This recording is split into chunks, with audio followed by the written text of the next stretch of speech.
Monday Night Raw took place tonight, and of course, this was the second night of the draft.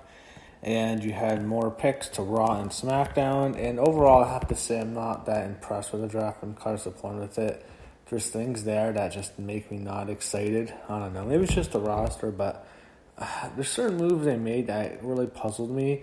I'm to a point where I prefer wrestlers I like on SmackDown because it's so much easier to watch. I like watching SmackDown because it's easy to sit through it. It's very difficult to sit through Raw. And I was basically being honest. I wanted more guys who I didn't really like much on Raw, so I don't have to watch it, and I'll just do the recaps anyway. But I don't know. There's some wrestlers I like watching that to put on Raw. And it's really tough watching the 3 hours. I'll be honest. It's extremely difficult sitting through 3 hours of Raw. It's not easy anymore. But you had Orton come out to start the show. He says 2020 has been a hell of a year for Drew. McIntyre interrupts, and he wants to face him, and McIntyre cuts a promo, and of course sets up the Hell in a Cell in a week or two. Stephanie McMahon comes out, and she does the round one of the draft on Raw. They have The Fiend, Bray Wyatt, as expected. Of course, Alexa Bliss would come with them later. And I'm not happy because I like watching Alexa on SmackDown. So I like watching her. It's easier to watch her on SmackDown. I'm sure Fox likes her ones. But anyway, The Fiend's there. Bray Wyatt makes sense. It's not good for him, his career, because usually he goes downhill when he goes on Raw. I remember he was on SmackDown when he was champ, and he went on Raw for a couple of years, and it was a fucking disaster until The Fiend, and he went to SmackDown, and it got better for him, but I don't know. I think his act fits better on Raw, to be honest.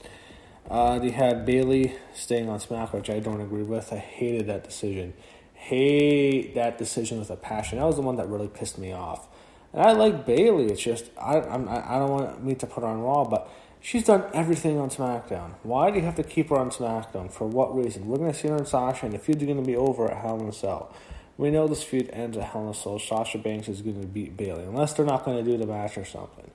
Why are you doing this match? It makes no sense. I want to see Bayley and Sasha wrestle. I was thinking to myself, alright, send Bayley to Raw. She'll lose the title to Sasha at Hell in a Cell, and Sasha takes over on SmackDown. I thought Bayley would be perfect on Raw. I do not understand why they put her on SmackDown. They left her on SmackDown. I know she's champ and all, but why not just put her on Raw? Have Raw draft her and have Sasha take the belt from her. I don't agree with this. I think Bayley would be better on Raw right now. I think she can do more on Raw, work with more people. She's beating everyone on SmackDown. All she has to do is face Sasha. But who on SmackDown has she beaten? She's gone through every fucking wrestler there is on SmackDown. I don't get it anymore. That one just that puzzled me. Raw keeps her in the Orton. Of course, we know that one. No surprise there. Orton had to stay on Raw. I think he's going to get the belt anyway. So I don't know. I was kind of hoping him and Drew would be split so they can end the feud after Hell in a Cell, but looks like he's staying. Or the feud might even continue, unfortunately, past that. The Street Profits are going to SmackDown, so that's what I predicted. We knew that would happen. They switched belts with the New Day later in the show, so Street Profits are SmackDown Tag Champs, New Day are Raw Champs, and of course Charlotte Flair on Raw, which I totally disagree. I think Charlotte should have been on SmackDown. I thought they should have put Bayley on Raw, Charlotte on SmackDown. I would like to see Charlotte. I don't mind seeing her wrestle Sasha again now. It's been 4 years or a while since they've competed. I thought Charlotte would have been better on SmackDown with Bayley on Raw. I did not agree with that. I thought they made a wrong call putting Charlotte there. Then they do... they called the Bray Wyatt pick a surprise, not to me. Kevin Owens beats Aleister Black. Aleister Black's just a jobber now. It's unfortunate. Things didn't work out. They show Mandy Rose and Dana Brooke tackling in the back. Then round 2 comes and Stephanie comes out. Braun Strowman's on Raw. No surprise there. That was 100% predicted. He's going to lose to Roman Reigns on SmackDown on Friday anyway. So that's his goodbye to SmackDown. But yeah, that's obvious. Daniel Bryan. Yeah, Stephanie has to call him a B-plus player. Yeah, on Daniel Bryan on SmackDown. Don't agree with that again. He's done everything on SmackDown. He's been on SmackDown probably longer than anyone. He's been there since 2016. He's been there since they started. That original SmackDown class, and it was a lot of fun. That first draft class, and they were better than Raw. Everyone liked SmackDown way better than Raw. yeah, he's been there. He was the GM for a couple of years. Then he came back healthy, and then he made his return. And man, I think he should have been on Raw. I don't agree with that one. I feel like Daniel Bryan probably should switch brands now. Mandy Rose to Raw, everybody knew that. SmackDown gets Kevin Owens, so he still has to be around Sami Zayn, which is just, oh man, I want them away from each other. I don't want those guys near each other. I thought KO should have stayed on Raw, and Raw gets Jeff Hardy, which is horrible for Jeff Hardy. I think Jeff would have been better on SmackDown to stay there. Don't agree with those. I thought they should have kept KO on Raw, put Jeff on SmackDown. Then they had the Miz and Morris interview Mandy Rose and Dana Brooke. Mandy Rose looking great here, I have to say. But Raw gets all the blondes. That makes no sense because Fox loves blondes. Fox uses all their blondes. But on Raw, you have Mandy Rose, you have Dana Brooke, you have Alexa Bliss now, you have Charlotte, you have Lana, and you have Natalia. You have so many blondes. I think SmackDown, the Fox wants the blondes. Come on, WWE.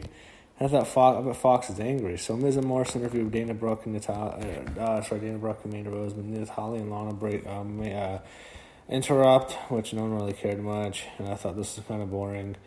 And then what happens is Lars Sullivan interrupts him, to myself, really? This guy, after all, he did it again, and I was thinking to myself, they're going to get rid of him, but I guess they're going to keep pushing Lars Sullivan. Vince likes him, he's a supporter of the guy. The guy has a good look to him, it's just, I don't know. How many times do you have to step in shit? It's gone to the point where it's getting too much, but the stuff with the yoga instructor is embarrassing. Anyway, he beats up John Morrison.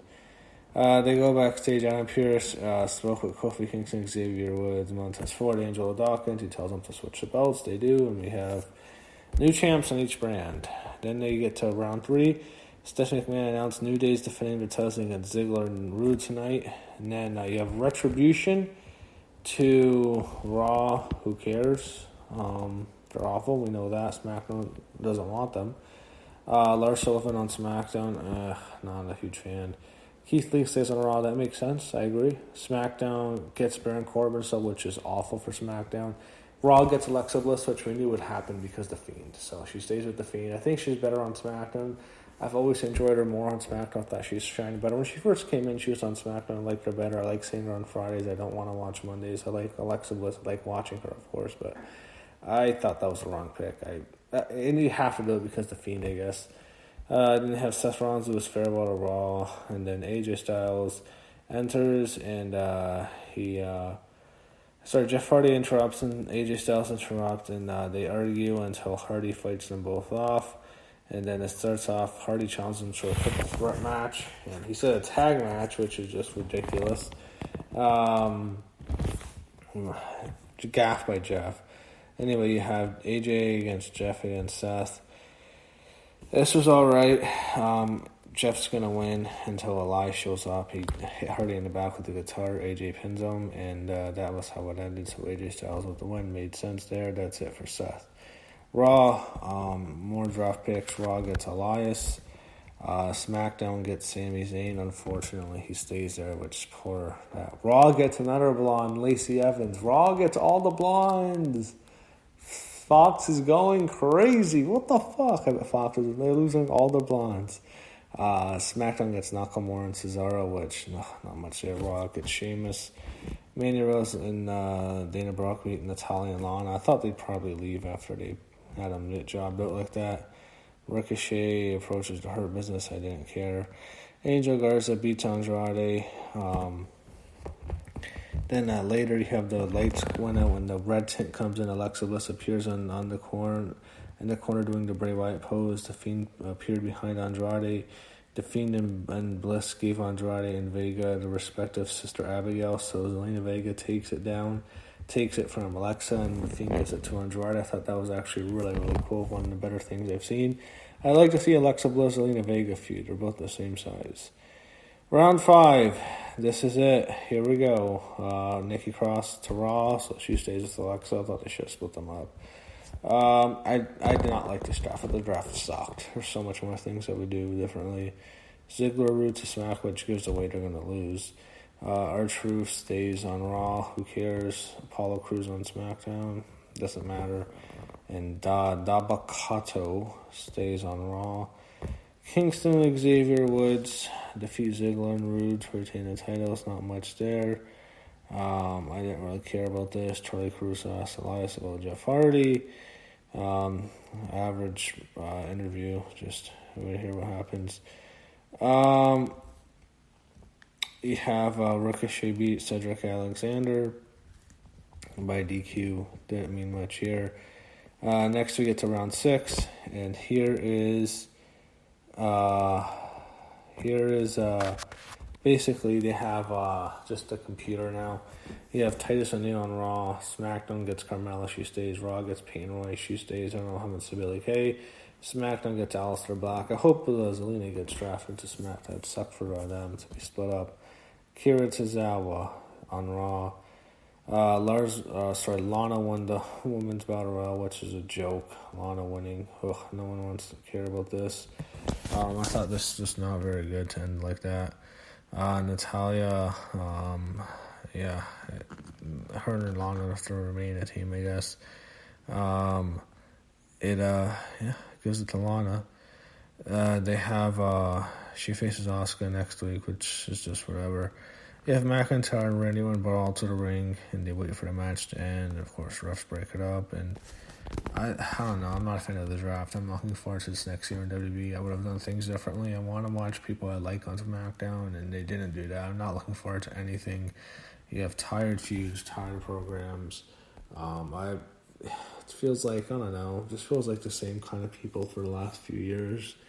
I didn't like the draft much. I'm not looking forward to the next chapter in WWE, to be quite honest, and this was just kind of meh to me. So I was not a fan of the draft. Thought it was boring, and I'm not looking forward to what's coming next.